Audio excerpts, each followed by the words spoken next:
We're at FailFest 2014, and we're continuing our meeting with all the different speakers of this event. It's a fantastic event, just embracing failure in business and learning from it. We've got Tiffany Sauder of Element 3. How are you doing today? Good, thanks. It's fun to be here. Absolutely. It's really interesting to see all the different types of businesses that are here that want to share their lessons learned from failure, and you don't hear that often. Yeah, no, it's true. I was talking to one of the other speakers in the green room, and I said, this is almost an easier story to tell than the success ones because it's so from the heart. Absolutely. Yeah. I mean, it's very personal as well. And we've talked to a number of different speakers, and there's a common thread through this entire thing that you gotta not take it so personally, but you have to take it personally enough to actually change some of the things that you've been doing. So one of the key points that you spoke about was changing the framework or changing behavior. Can you talk a little bit about what you meant by that? Yeah, absolutely. You know, we had a really tough year in 2009, and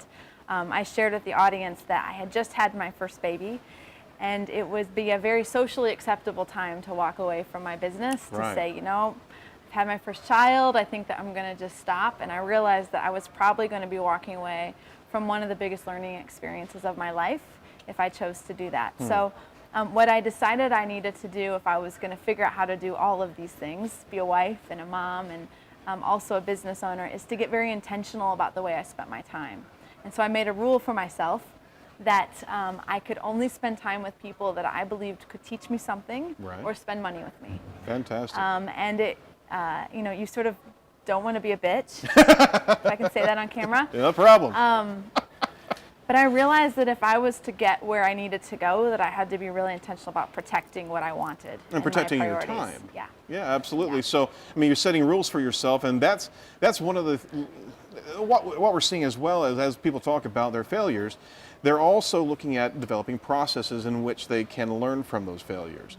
It's just not enough to say, whoops, did that wrong, and you need to have a way to harvest lessons learned. So with Element 3, are you embracing this type of failure perspective, at least to understand what maybe we did wrong in a particular element and be able to bring that as lessons learned into that next engagement? And is there a process that you have to do so? Yeah, you know, a lot of the speakers have talked about it's a lot about where your focus is. Again, harkening back to 2009, 2010, I sort of had this crushing feeling on my chest that the thing I had served had left me because the business almost went away, and I'd spent, you know, 4 years pouring everything that I was into it. Right. And so what I have found is that shifting my focus started to change where my energy was. So I would say, you know, 5 or so years ago that we were definitely an organization that used people to achieve business goals.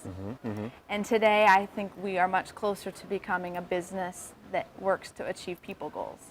And really being intentional about saying the highs and the lows inside the business are just part of the cycle of what we're building. There you go. But if we can really focus on the individuals and the people who are growing in their careers and how we can help them each individually achieve greatness, it starts to really shift your focus off of, this has been a year of awards for Element 3. So you can sort of get up in your head and think you're invincible. Right. But that's also the same pile of crap that, you know, when you're in sort of this glut of failure, that pile of crap is. It's both of them, they're extremes that really aren't true. And you can't get your sense. Yeah, it does, and you can't be myopic on that either. Yeah, absolutely. Right. So, otherwise, you get crushed in a different way. So you're investing time and focus on the people as opposed to the business, but the business is actually supporting your staff members and giving them the structure. Right. I mean, it does not let us off the hook from being sure that we're running a really prudent business, because that's the only thing that gives us a chance to give people jobs, you know, day in and day out. So it's not abdicating responsibility for that at all. But I think it's changing what it is that I'm serving. Is I'm using business to serve my people. That's fantastic. Instead of my people to serve the business. Because this business is an inanimate object. Yep. We were just at the Forbes Summit last week, and one of the speakers there spoke about relentless innovation. To to have a company to actually continue to grow, there needs to be a footprint of innovation for an organization, even 10%, just making sure that 10% is always there. I challenge you in this respect as well, is that you also need to have that pursuit of learning from failure as an additional 10%, or whatever that is, to have it feeding back into the organization. Would you agree with that type of pursuit? Yeah, absolutely. I think it's the thing probably that most keeps me up at night is being sure, especially in a business like marketing, where it seems like about every 6 months it's totally shedding its skin. Right. And consumer, buying is just changing, so fast. Right. You know this to some degree as well. Yeah. So I think so.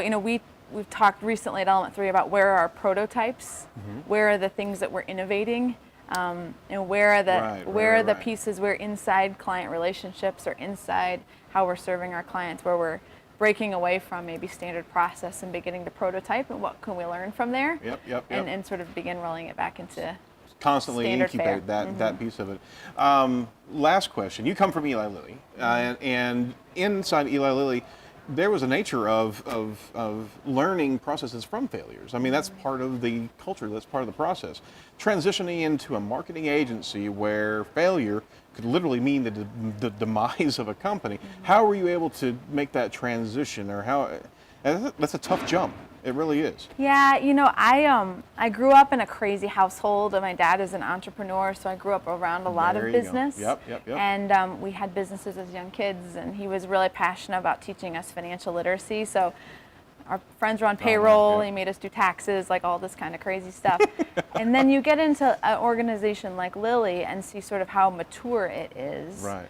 And there's a lot to be learned, I think, by understanding the currency of a big organization and the political components of it, and just how learning a really different kind of culture that taught me a lot about navigating new environments. And it's different. At Lilly, you can pick the phone up for a bajillion different departments, and suddenly you're on your own or with a really small group of people, and you realize you are IT, you are the janitor, you are all these things, and it can be scary. There's no doubt about that. And I think that's where that line of sort of self-assurance and humility is a tough thing to walk as an entrepreneur, because you do have to have a bit of moxie that says, I am special enough to be able to do this, but enough humility to understand that there's no chance you can do it alone. Absolutely. Well, this has been a fantastic series of speakers, and thank you so much for spending time with us today. Final thoughts for that new entrepreneur that's getting into the field, in whatever field they're in. What would you say to them? I would really encourage them that don't be frustrated when it's different than what you thought. Because I think sometimes the greatest enemy of experience is expectations. Right. Is that when it's really different than what you thought it was going to be, you get really thrown off track. Instead of just sort of writing with what is, and not spending so much time trying to figure out, well, why is it different than I thought? Because it's going to be different than you thought. Get your head out of it. Get your head out of it. Just do the job and get it done. All That's right. Thanks so much. I appreciate it. Absolutely. Thanks. All right. Take care. Thanks for having me.